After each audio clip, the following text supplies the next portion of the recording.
नमस्कार दोस्तों, मैं हूं शिवेंद्र सिंह और आज मैं आपको जो कहानी सुनाने जा रहा हूं वह सुनकर शायद आपकी रूह कांप उठेगी और आप सोचने पर मजबूर हो जाएंगे कि क्या सच में हमारे सभ्य समाज के नाम पर जीने वाले लोग इतनी गंदगी में डूब सकते हैं। दोस्तों जरा सोचिए, बाहर से सब कुछ चमक दमक से भरा दिखाई दे, बड़ी बड़ी गाड़ियां, आलीशान बंगले, हर हफ्ते महंगी पार्टियां, और अंदर से वही लोग इंसानियत को बेचकर जानवर से भी बुरा काम करते हो तो आपको कैसा लगेगा।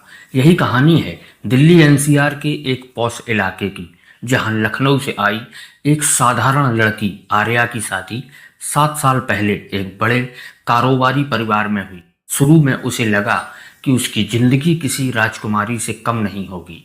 पति राहुल की मीठी बातें, महंगी गाड़ियां, शानदार घर और रोज नई नई पार्टी। लेकिन दोस्तों आप अंदाजा लगाइए, कुछ ही महीनों बाद उसकी यह सपनों की दुनिया किसी डरावने ख्वाब में बदलने लगी। राहुल देर रात तक घर नहीं आता, हमेशा बिजनेस मीटिंग का बहाना, कभी क्लाइंट का डिनर। और जब आर्या को पार्टियों में ले गया तो उसने देखा कि वहां शराब, डांस और खुले रिश्तों की बातें आम थी। लोग एक दूसरे की पत्नियों से सहज होकर बातें करते थे, गले मिलते और रात भर मौज मस्ती में लगे रहते। आर्या को बहुत अजीब लगता, लेकिन वह चुप रहती क्योंकि वह सोचती थी यह शायद हाई सोसाइटी की आदतें होंगी। लेकिन दोस्तों असली खेल तब शुरू हुआ जब एक रात राहुल ने उससे कहा कि मैं थोड़ी देर में आता हूँ, तुम जरा इस गेस्ट का ख्याल रखना। आर्या को मजबूरी में मानना पड़ा। उस रात उसे शराब पिलाई गई और कब उसका होश खो गया उसे पता ही नहीं चला। सुबह जब आंख खुली तो उसके सामने राहुल था।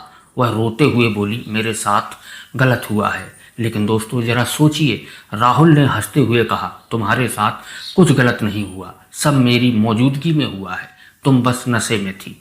अब आप अंदाजा लगाइए, एक पति अपनी ही पत्नी की इज्जत को हवस का सौदा बनाकर हंसते हुए समझा रहा है कि कुछ गलत नहीं हुआ। दोस्तों अगर आपको कहानी अब तक रोचक लग रही हो तो चैनल को सब्सक्राइब कर दीजिए और वीडियो को लाइक करना मत भूलिए।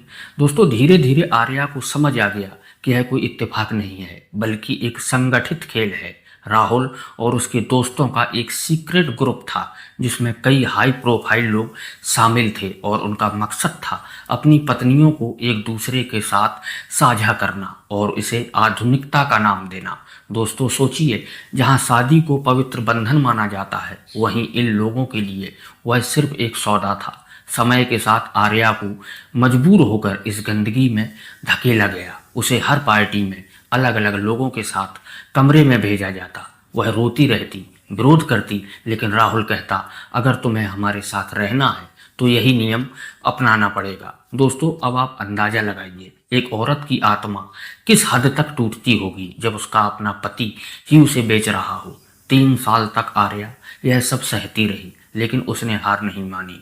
चुपचाप सबूत जुटाने लगी, कभी चैट्स के स्क्रीनशॉट, कभी ऑडियो और कभी वीडियो। और हाँ दोस्तों, अगर आप मेरी आवाज़ में ऐसी और कहानियाँ सुनना चाहते हैं तो अभी सब्सक्राइब जरूर कर लीजिए। दोस्तों आखिरकार 9 जून 2023 की रात पुलिस ने उसके बताए इशारे पर दिल्ली के एक फार्म हाउस पर छापा मारा।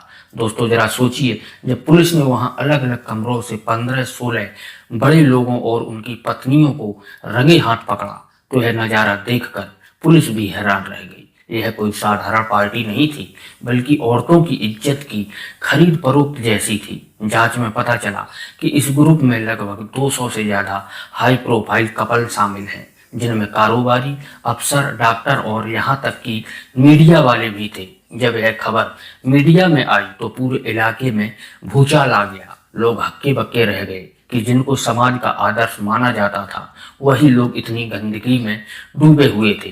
कई लोग जेल गए, कई फरार हो गए और कई अब भी पुलिस की पकड़ से बाहर हैं।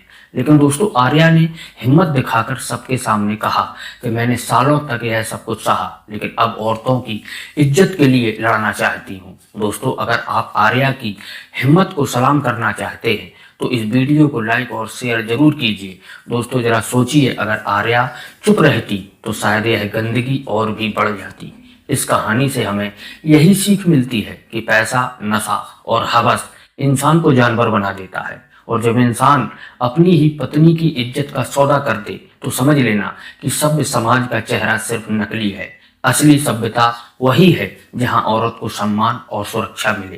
दोस्तों, इस कहानी का उद्देश्य किसी को बदनाम करना नहीं है, बल्कि आपको जागरूक करना है। और हाँ दोस्तों, अगर आप चाहते हैं कि ऐसी हकीकत से जुड़ी कहानियां आप तक सबसे पहले पहुंचे तो अभी चैनल को सब्सक्राइब कर लीजिए। आपका छोटा सा कदम कई औरतों और परिवारों को इस नरक से बचा सकता है। इसलिए दोस्तों, समय रहते सच के साथ खड़े हों और समाज को इस गंदगी से बचाने के लिए आवाज उठाएं।